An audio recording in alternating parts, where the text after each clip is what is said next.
Comuna Docente Podcast. En el capítulo de hoy, ¿cuánto tenemos que ganar los trabajadores y las trabajadoras de la educación?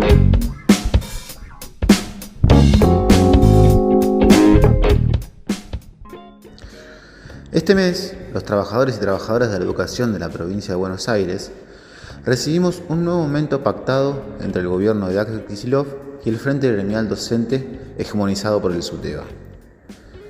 La propuesta que recibió el sindicato fue puesta a discusión, pero en realidad no hubo tanto debate alrededor de la misma, ya que de un día para el otro se llamaron asambleas por distrito donde el oficialismo celeste impulsó la aprobación.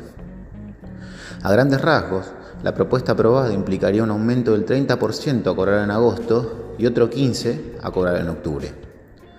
Es evidente que tal acuerdo tiene su correlato en lo electoral, ya que como nunca antes en la historia, el sindicato cogobierna con Kicillof. Y en el marco de las elecciones nacionales, la provincia de Buenos Aires es un territorio estratégico para arrastrar votos a un candidato de derecha como es Sergio Massa. Salir del pozo salarial. Muchas veces hemos expresado la idea de que mientras los precios suben en ascensor, los salarios lo hacen por escalera. Los trabajadores y las trabajadoras de la educación venimos arrastrando una pérdida del salario real desde hace 8 años aproximadamente. Algunas voces podrán plantear que este último acuerdo nos posiciona por arriba de la inflación. Sin embargo, el optimismo de estos sectores oculta que en realidad los y las docentes sufrimos un gran deterioro salarial, donde el SUTEBA y el Frente Gremial fueron quienes firmaron esos acuerdos basados en las lógicas de los porcentajes.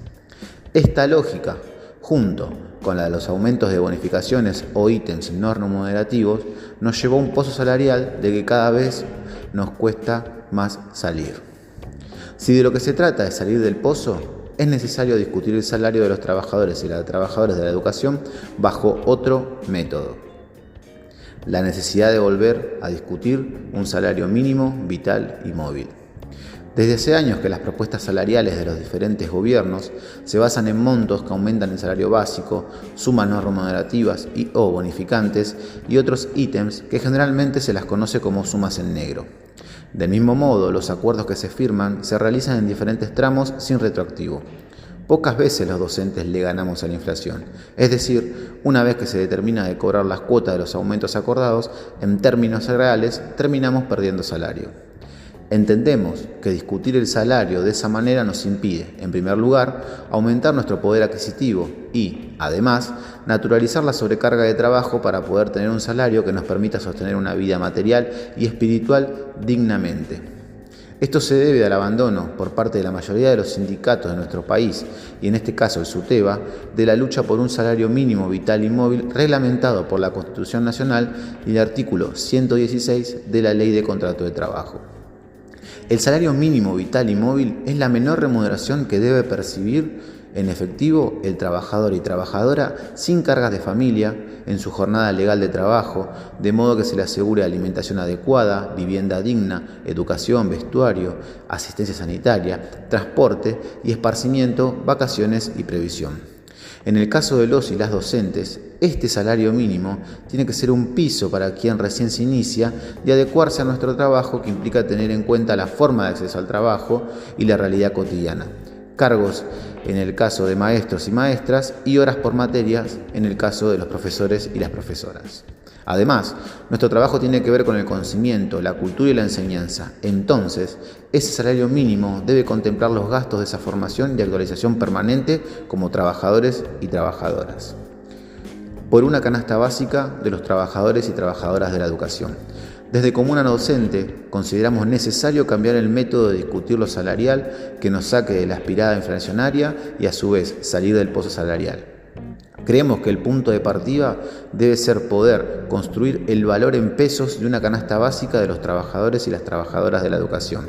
Tal canasta, además de contemplar los gastos recurrentes de cualquier trabajador y trabajadora, debe incluir los gastos laborales, los servicios de conectividad, formación y capacitación docente, material escolar e indumentaria, servicios de movilidad, gastos en material didáctico, accesos a bienes culturales, etc.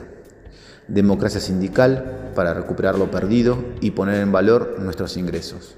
Por último, creemos que la pérdida del salario real que venimos arrastrando hace años se debe a la burocracia sindical, sus métodos antidemocráticos que impiden que las bases docentes realmente tengan la posibilidad de discutir cuánto debemos ganar, pero además los acuerdos políticos con los diferentes gobiernos.